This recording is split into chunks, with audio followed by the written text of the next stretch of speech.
Hi all, நம்ம இன்றைக்கி chicken கிரேவியும் சிக்கன் பிரியாணியும் செய்ய போகிறோம். வாங்க எப்படி செய்கிறதுன்னு வீடியோவில் பார்க்கலாம்.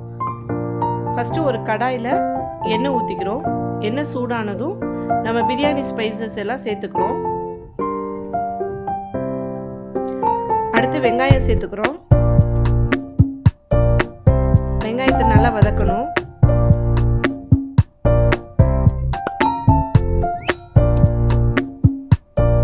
வெங்காயம் வதங்கிடுச்சு. இஞ்சி பூண்டு பேஸ்ட் சேர்த்துக்கிறோம்.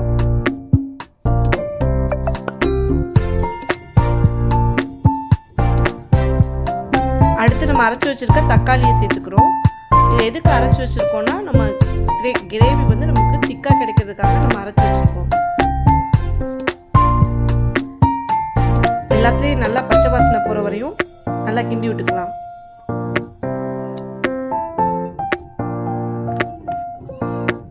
அடுத்து மஞ்சள் தூள்,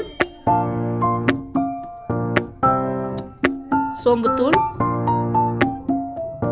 ஜீரகத்தூள், மிளகாய்த்தூள் போட்டு நல்லா எண்ணெயில் கிண்டிக்கலாம். அடுத்து சிக்கன் மசாலா சேர்த்துக்கிறோம்.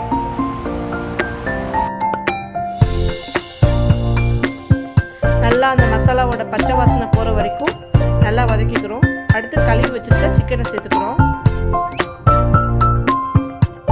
இந்த சிக்கன் வந்து அந்த மசாலா நல்லா போட்டார மாதிரி நல்லா கிளறி விட்டுக்கிறோம். பாருங்க, இந்த மாதிரி நல்லா கிளறிக்கோங்க.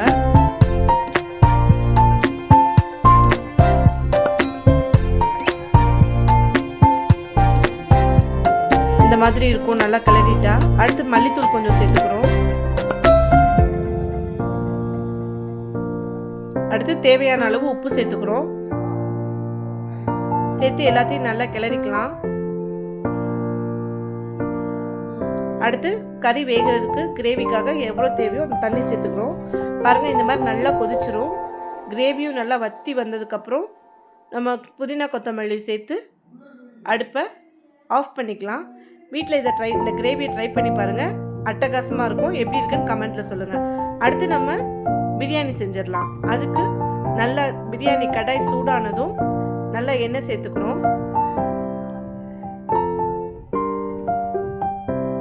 அடுத்து அதில் பிரியாணி ஸ்பைசஸ் எல்லாம் சேர்த்துக்கிறோம். வெங்காயம், பச்சை மிளகாய் போட்டு நல்லா வெங்காயத்தை வதக்கிக்கலாம்.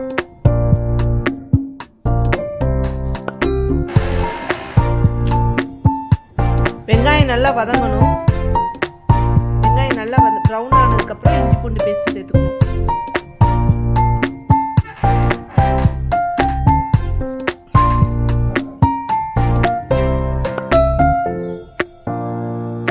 அடுத்து தக்காளி சேர்த்துக்கிறோம்.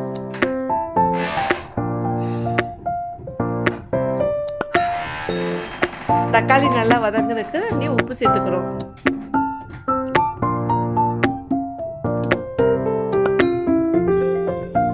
அடுத்து நம்ம கழுவி வச்சிருக்க சிக்கனை சேர்த்துக்கிறோம்.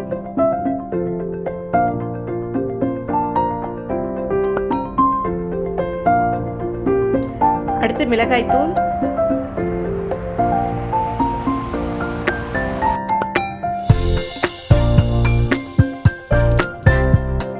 பிரியாணி மசாலா,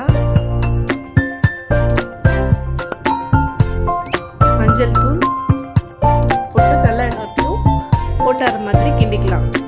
அடுத்து தயிர் சேர்த்துக்கணும். தயிரையும் நல்லா சிக்கனில் போட்டார மாதிரி மசாலா தயிர் எல்லாத்தையும் நல்லா இந்த மாதிரி ஜெல்லாகிற மாதிரி கிண்டிக்கிட்டு அடுத்து புதினா கொத்தமல்லி போட்டு அதையும் கிண்டிக்கணும். அடுத்து சிக்கனுக்கு தேவையான உப்பு போட்டு தண்ணி ஊற்றிடலாம். நல்லா ஒரு கொதி வந்தோடனே அரிசியை, நம்ம கழுவி வச்சிருக்க அரிசியை அதில் போட்டுக்கிறோம்.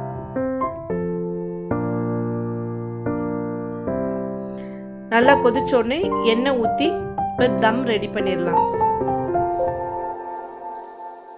கொத்தமல்லி இலை தூவி இப்போ தம்முக்கு க்ளோஸ் பண்ண ஆரம்பிச்சிடலாம்.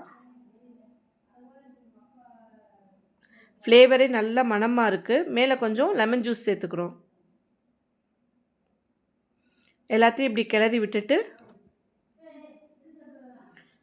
தம் போட்டாச்சு. இப்போ பிரியாணி ரெடி ஆயிடுச்சு. தம்மை பிரிச்சிடலாம். பாருங்கள், நல்லா பொழு பொழுன்னு சூப்பராக வந்திருக்கு. அரிசி உடையவும் இல்லை, குலையவும் இல்லை. 20 நிமிஷம் தம்மில் இருக்கணும்.